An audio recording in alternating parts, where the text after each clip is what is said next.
Hello and welcome to Season 1, Episode 2 of How We Get There, Stories of Transformation and Redemption in Tech. I'm very excited to introduce my colleague, who I'd characterize as an authority on all things tech, and our first international guest, John Collins. Welcome, John. Hello, I'm excited to be here. Now, in our last episode, Marie McKay and I talked about being relatively late entrants to tech, both of us being around 40 now and with only 8 and 4 years, respectively. And I think it's safe to say that you have a few years on us in the industry. Yeah, to spot the awkward silence.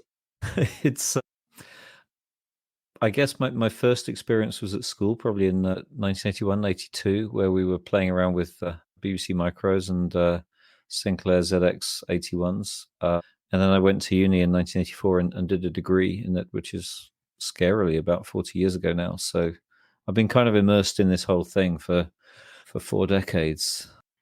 I'm wondering what your first exposure was that kind of spurred that on. Yeah, it's kind of interesting. I mean, back then, no one had much. So these days, everyone's got a mobile phone. Everyone's got devices.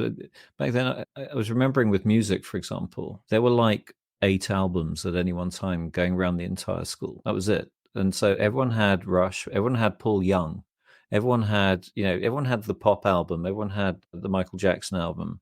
Because we were all, one person would buy it, and then either you'd tape it or it would go around the whole place. And it's similar with tech, that someone would get a computer and then the entire neighborhood would go around their house to play with it. And stupidly, I guess part of my personality type is when I got the opportunity to get a computer, I got a computer that was different to what everyone else got, which of course meant I couldn't share any of the games, which was largely what people did with it. I got a Dragon 32, which was based on a Tandy TRS-80, which was a pretty common computer in the States and in North America, based, I think, from Radio Shack. That's where those computers came from. I remember Radio Shack. So a British company kind of resold those in a different box, but it had a proper keyboard, and it was a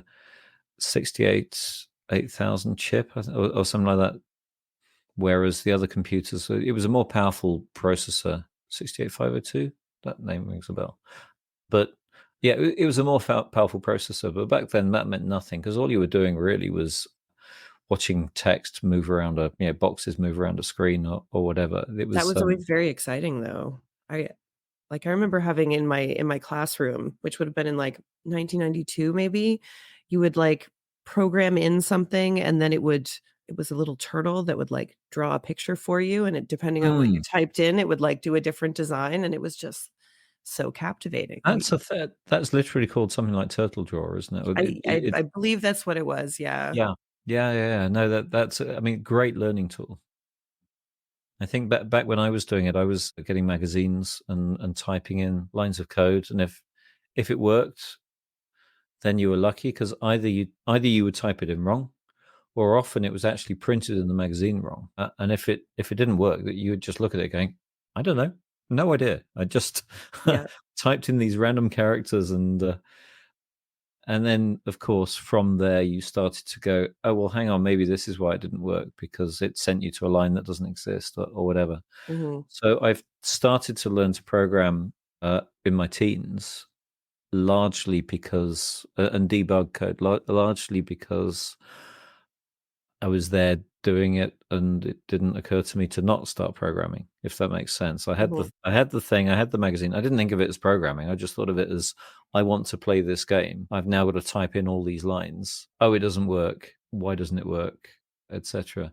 But I wasn't, and I think in my career, I was never there are always these people that kind of deep dive on tech. They're the deep engineers. I was never one of those. So that I remember you could actually put stuff into memory by using the commands peek or poke in BASIC. And then there were all these different things you could do with that.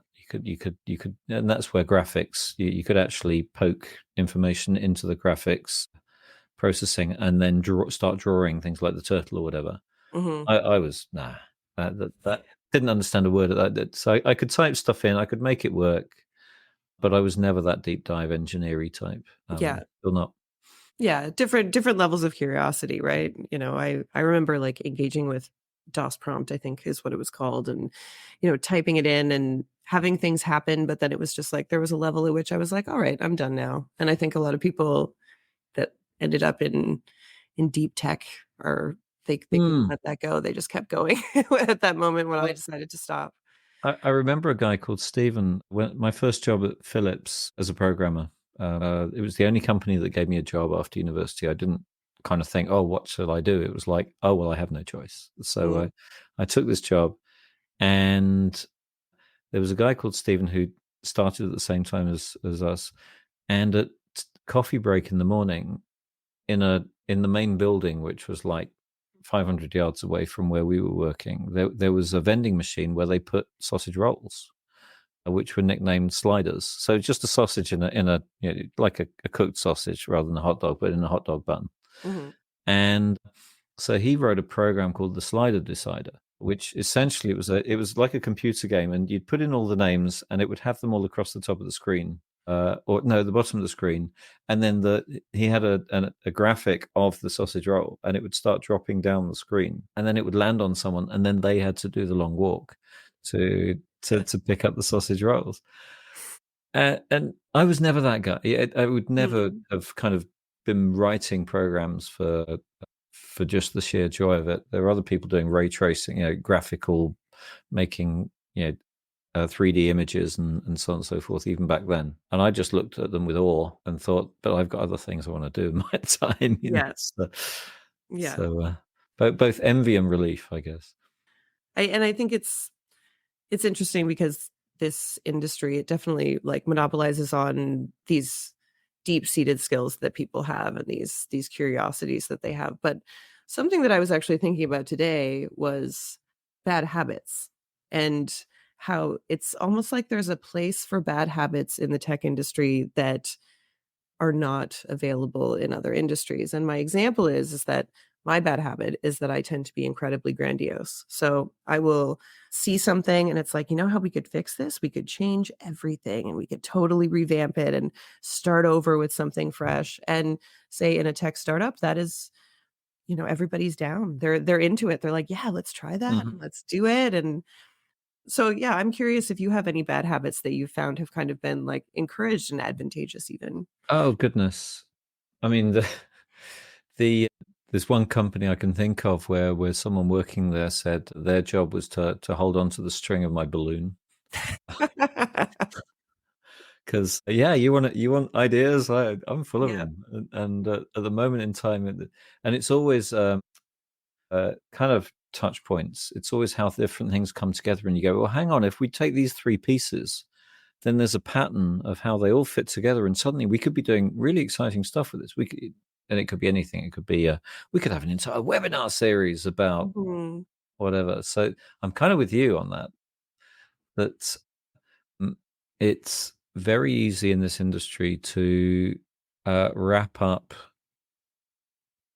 too many ideas Mm, with notions of innovation and agility. So actually, one of the jobs, and I was talking to a colleague about this, one of the best things we can do in our industry is stop doing so much. And he likened it to Gordon Ramsay. It was even Rodriguez. He said Gordon Ramsay goes into a restaurant and says, "Show me your menu." That's the first thing he does, oh, yes. and then he says, "Why have you created such a complex menu? Let's get rid of Mhm. half of it. What isn't your core menu? Right, take it out. And then if you want something custom, you can have something custom, but at least you know what your kind of core business is." So I agree with you on that. Other bad habits? I think there's layers of knowledge in tech, and they're all important. And it's important to understand those different layers. And I'll give you so right down at the silicon level, you're working with transistors, Mhm. and my first job was actually in chip design software. So understand, seen the floor plans, seen the silicon wafers, and so on and so forth. And then right up at the top level, you're talking about customer experiences and more. You're talking about digital transformation and all these broad concepts. And a bad habit can be to start thinking of your layer as the only bit that matters. So you Yeah. start thinking about technology too philosophically. We see this in development circles. It's all about DevOps. It's all about Mhm. better practices and so on and so forth. But actually, it's not. It's about lines of code. It's about Yeah. hacking out a program. And so I'd say that that is a bad habit that I can end up kind of going up and up and up into layers of abstraction and losing touch with the transistors. But Yeah. generally, I get brought down to earth pretty fast if I lose myself. So it's kind of self checking as a habit. Yeah, and simultaneously a superpower, and that's kind of like where my mind was going is that there is these things that, yes, absolutely, we need to be mindful of when they go too far, but at the same time is what gives us our dynamism and our edge is that proclivity to move into those, like, fantastical spaces almost because they're if there's one thing that we've learned, the sky's the limit, right? Is it just keeps going and it just keeps transforming and changing everything. I think I've got another back habit, if I may. Oh, Uh, yes, absolutely. so it's to not necessarily seek another view when Mm, because I'd say I'm a reasonably good problem solver. mhm, I can take information and then I can kind of work out, oh well, maybe an answer is X, but actually it might be a good answer, but it might not be the best answer. And by welcoming other people's opinions, and it is a very within that process, rather than just saying, "Here's what I've ended up with. What do you think?" I've baked a cake. Do you mhm. like it? That's not the moment. The moment is I'm about to put the cake in the oven. Is there anything, or here's the ingredients. What kind of cake? Mhm. Mm, Flavor. yeah, and Yeah, I've seen this. I think it's something that is almost inevitable part of being human. It is that you kind of start liaising with people that are similar to you. yeah, And the huge danger with that, of course, is then you always end up with carrot cake yeah. because The echo you chamber. hang out with people that, oh, what do you think I should make with this? I've got carrots. I've got, yeah. Oh, well, how about carrot cake? What a great idea. And actually, it's one of the reasons why I think, without going down that channel, but we could, Mhm. is diversity is so important That was because, gonna be my next question and lead up to that well, is there you go. what So, is so so good about pipeline? So, when I'll we hand discuss back. hiring people that are speak our language and our so-called culture fit, and sure we get along with and maybe operate effectively, then we end up with just a bunch of people that look like ourselves and behave like ourselves. So we're really shorting ourselves on diversity and new ideas. So I'm wondering, what's your perspective on how to improve pipeline and what can we do to get more people seeing this as a viable career for themselves? Um, That's a really, really good question because when I do see how this has been done, a lot of it's a bit broken. Mhm, In my opinion, a lot of the skills that are taught are not necessarily. I mean, it's back to those layers. They're not necessarily tackling all the layers or even recognizing that there's multiple layers. It could be, back when it could be word processing, literally, which mhm. which is it's useful skill, spreadsheet useful skills, etc. But that's just how to use certain applications, and some people see that as IT. Yeah. And actually, I think someone mentioned it at the conference I was just at, the T-shaped person notion that you need very broad understanding across the piece, but then you can specialize in one or Mhm. two areas, and so you end up Yeah, with this kind of T-shaped skill base. I think giving people that breadth of understanding of what's possible and then enabling them to drill in is really, really important. I think we're ending up with a lot of people that don't necessarily fit what's needed, and that's yeah, because we haven't given them the breadth. yeah. So suddenly, everyone's going into games design, and then Mm, what do you know? We've got too many games designers, and they're all thinking, well, all I can do is games designer, yeah, and that doesn't make any sense because clearly they're smart people. So I think to turn that around as a person looking to enter into the industry, it's a lot about back to what we were saying before, creating it's the word innovation. I would put two words. It's innovation and entrepreneurship. So innovation, it's novation. It's actually about creating new things, creating new ways of thinking. It's about solving existing problems in new ways, or it's about creating new things that didn't exist before because Mhm. technology continues to evolve. So what can I do Yeah. with it this week that I couldn't do with it last week? But then the entrepreneurship, I always think of it as in the French sense, it's entrepreneur. It's standing between and then taking something, but yeah, taking your kind of adding something in and taking something out. So Yeah. I'm going to convert these raw materials into this product, and I'm going to get some. I'm going to tap out some value from that. I'm going to sell it at a premium, and that's how I create a business. So linking those two things, I think, without getting too philosophical about it, it's about understanding that your role is to see the broader picture of what tech can do, Mhm. and then drill into areas that fascinate you, but then also understand that it's about ultimately supply chain. It's about uh, how is that going to create value? How is that going to generate a return Mhm. in some way? And it doesn't have to be financial. How are people going to gain from this? Yeah. Yeah. Otherwise, why bother? Are people going to be fitter?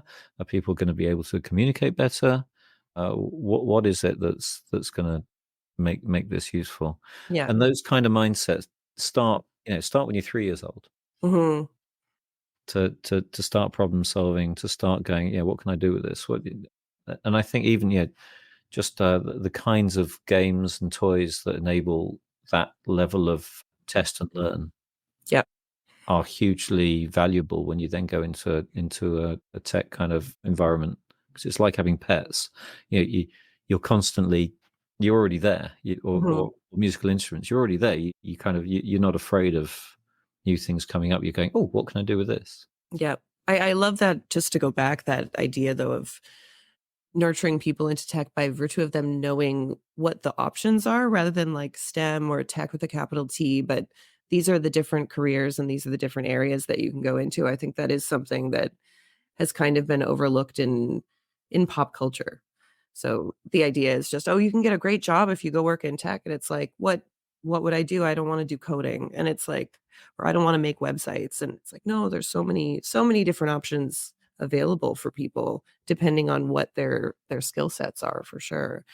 I know my son, he has kind of presented the same view to me. I'm like, you should look into this and potentially see what interests you. And he's like, well, I don't want to do what you do. I don't want to sit on video calls all day. And I'm like, that's not that's not what I mean. That's not what I'm presenting to you right now.